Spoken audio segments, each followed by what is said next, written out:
नाही तर मग तुमच्या नावाखाली दुसराच कोणतरी खात बसतो अशी असणारी परिस्थिती.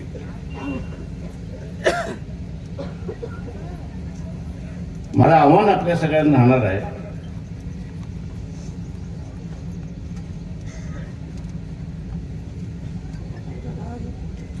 की बाबासाहेबांनी इथल्या असणाऱ्या सर्व मागासवर्गीयांना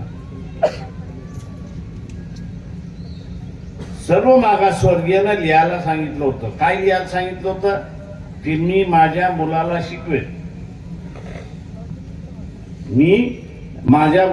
शिकवेन. आणि दुसरं लिहायला सांगितलं होतं की मी सत्ताधारी आणि मी सत्ताधारी होईल.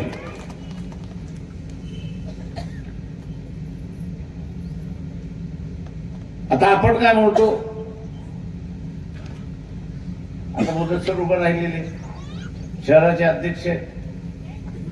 आता ह्यांना उद्या महापौर करायचे असेल तर काय केलं पाहिजे मला सांग.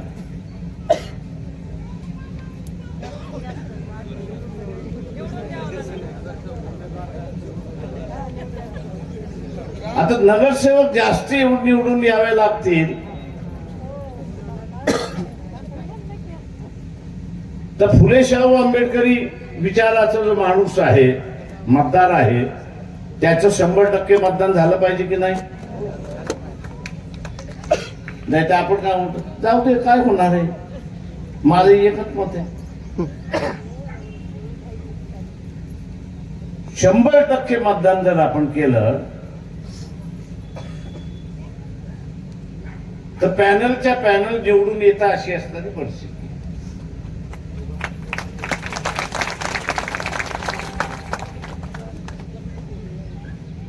आता जिथे आपण धरून चालू की पॅनलला असणारे 500 मतं कमी आहे, ते 500 मतं मिळाली तर ते पॅनल निवडून येतं. आपण काय म्हणतो की उमेदवारांनी प्रयत्न केले पाहिजेत. आपण काय म्हणतो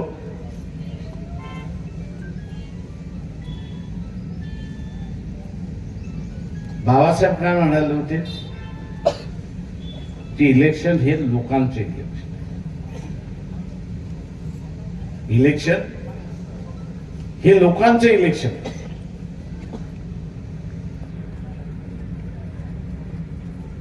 आणि ज्या विचारांना तुम्ही मांडताय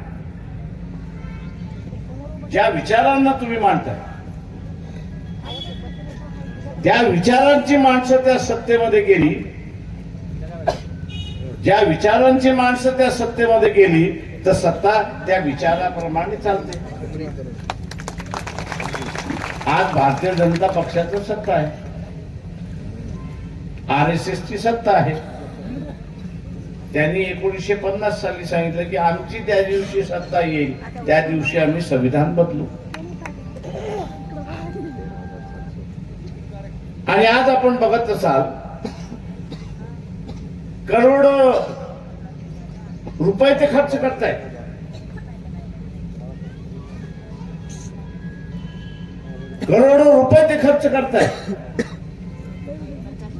कशासाठी? तर स्वतःच्या विचाराची सत्ता आणण्यासाठी. आणि स्वतःच्या विचाराची सत्ता आणली तर मग आपल्याला असणारं या देशातलं संविधान बदलायचं.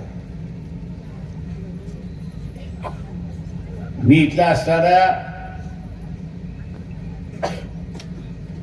फुले शाहू आंबेडकरी विचाराचा जो माणूस आहे त्यांनी फार जबाबदारी घ्यायची नाही.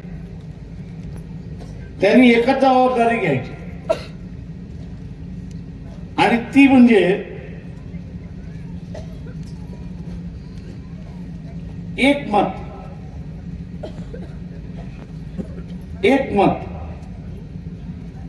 त्यांनी अजून जुळवायचं आणि ते जुळवलेलं मतदान पक्षाच्या उमेदवाराला मिळेल हे त्यांनी पाहिजे. समजा एका प्रभागामध्ये असताना 4-4.5 हजार असं धरून चालू की फुले शाहू आंबेडकरी मतदार आहे त्यांनी एक अजून जमवला तर किती होतात? किती होतात? 9,000. परभणीमध्ये निवडून यायला किती लागतात?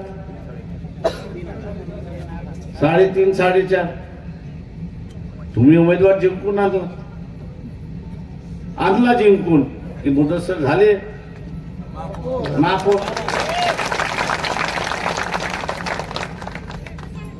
आता तो एक कसा आणायचा हे मी तुम्हाला सांगत नाही, तुम्हाला चांगलं माहिती आहे.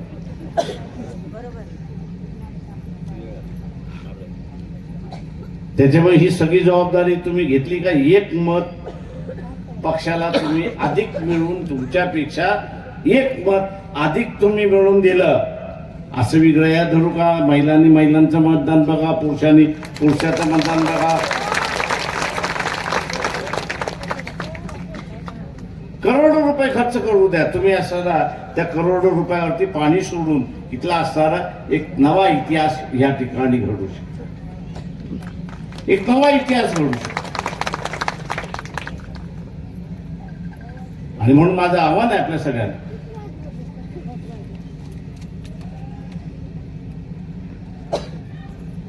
माझं आव्हान आहे आपल्या सगळ्यांना या ठिकाणी की आपण खुरनाट बांधली पाहिजे. काय खुरनाट बांधली पाहिजे की मी जिंकणार? माझ्या अगोदरच्या एका वक्त्याने सांगितलं इथे असणारा सर्व राजकीय पक्ष कदाचित एकत्र येण्याची शक्यता आहे.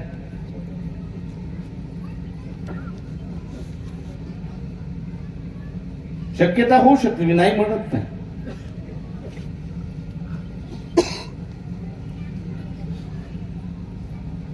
भारतीय जनता पक्षाला असणारं ती कला फार चांगलं आहे. नोटीस काढा, पोलीस स्टेशन मध्ये बोलवा की तो आपला नांगी टाकून मोकळा होऊन जातो. त्याच्या मनात असेल नसेल पण तो नांगी टाकून त्या ठिकाणी मोकळा होतो, अशी परिस्थिती आहे. आपणच असे आहोत. फुलेशाह आंबेडकरी विचार आले की तुला अंगावर घेतल्याशिवाय आम्ही राहणार नाही, ही आपली भाषा.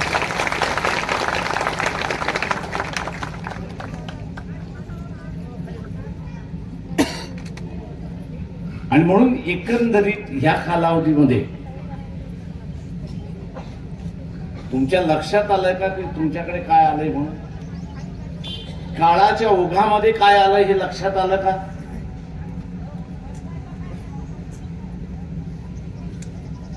काय आलंय हे आपल्या लक्षात आलंय का? एकांतरी सांगा की तुमच्या काळाच्या ओघामध्ये काय आलंय? हातामध्ये काय आलंय? मोबाईल आले, मतदान आलंय, अजून काय आलंय? संधी आले, अजून काय आले?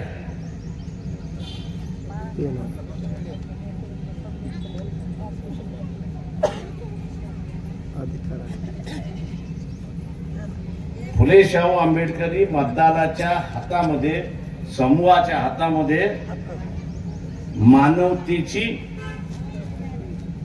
नुसती पताका नाही तर त्याचं नेतृत्व आलंय हे असताना लक्षात. आपण पूर्वी काय होतो मला सांगा? जॉन माय बाप ते आजही काहीतरी करतात.